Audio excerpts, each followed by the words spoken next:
Hello friends, कैसे हो आप सब।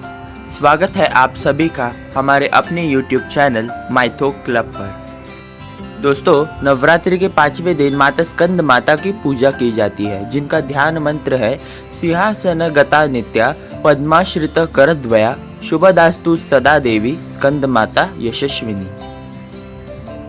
कथा के अनुसार जब माता पार्वती को लगा कि उनकी भी कोई एक अपनी संतान हो और वे अपनी उसी संतान पर अपना संपूर्ण मातृत्व न्यौछावर कर दे, कि तभी माता को रति द्वारा दिए गए श्राप का स्मरण हुआ। रति द्वारा दिए गए श्राप का स्मरण होते ही माता अत्यंत दुखी हो गई, क्योंकि उन्हें रति का यह श्राप था कि वो किसी भी पुत्र को अपने गर्भ से संतान को जन्म नहीं दे सकती। जब महादेव को ये बात पता चली तब महादेव ने माता पार्वती को बताया कि पार्वती, तुम संतान को अवश्य जन्म दे सकती हो। तुम स्वयं आदिशक्ति हो तथा इस संसार की मूल प्रकृति हो पार्वती। उन्होंने बताया कि संतान केवल गर्भ से नहीं अपितु पति पत्नी की प्रेम तथा उनसे उत्पन्न ऊर्जा से भी होती है। जो संतान अपने पति पत्नी के ऊर्जा तथा उनकी शक्तियों से होती है, वही संतान सर्वश्रेष्ठ जगत में कहलाई जाती है। ये ज्ञान पाते ही शिव शक्ति तत्क्षण अमरनाथ के लिए प्रस्थान कर गए और वहां जाकर दोनों पति पत्नी ध्यान में लीन हो गए। ध्यान में होने के पश्चात कुछ समय पश्चात उनकी शक्तियां एकत्रित होने के कारण उन दोनों के शरीर में से एक एकत्रित ऊर्जा पुंज उत्पन्न हुआ, जिससे देवतागण भयभीत हो गए कि तारकासुर नामक एक असुर, जिसे वरदान है कि उसका वध शिवपुत्र के द्वारा हो, कहीं वो उस ऊर्जा पुंज को हानि न पहुंचाए।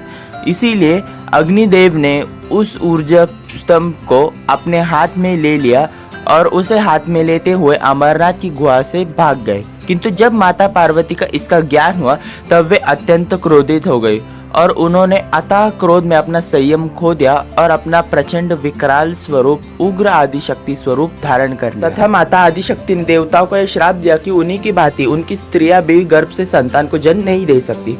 वही दूसरी ओर अग्निदेव उस अग्नि के गोले को संभालने में असमर्थ थे, इसीलिए उन्होंने वो अग्निपुंज देवी गंगा को सौंप दिया। किंतु जैसे ही माता को यह पता चला, उन्होंने अपनी बड़ी बहन गंगा को श्राप दे दिया कि तुम कलयुग में मलिन हो जाओगे तथा इस क्षण भी मलिन हो जाओगे। देवी गंगा ने श्राप के चलते उस अग्निपुंज को एक झरने में बहा दिया, जिससे पृथ्वी के उस एक चट्टान को टकरा कर उस अग्निपुंज के 6 टुकड़े हो गए और वह अग्निपुंज के 6 टुकड़े 6 कमलों में बैठ गए।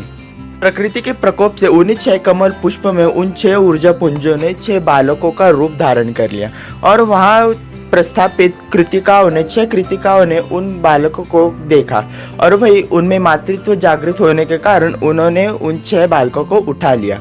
किंतु कुछ समय पश्चात जब माता पार्वती और महादेव को पता चला कि उनका पुत्र कहाँ जीवित है, तो वह तत्क्षण कृतिका लोक के लिए गमन कर गए और उन्होंने उन 6 पुत्रों को एक साथ एक ही पुत्र में परिवर्तित कर दिया, अर्थात 6 अंगों का एक पुत्र। दोस्तों, यही कार्तिकेय भगवान है, जिसे गंगा के धारण करने पर कुमार कहा जाता है, कृतिकाओं के धारण पर कार्तिकेय कहा जाता है और माता पार्वती का मूल पुत्र होने पर स्कंद कहा जाता है।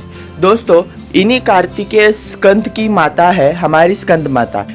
दोस्तों, यही स्कंद माता है जो मूढ़ता को भी ज्ञान सागर में परिवर्तित कर देती है। यही स्कंद माता पीले वस्त्रों में है तथा उनके ऊपरी दोनों हाथों में कमल पुष्प है तथा उनकी दाईं ओर स्कंद विराजमान है और उनका बायां हाथ वर मुद्रा में है।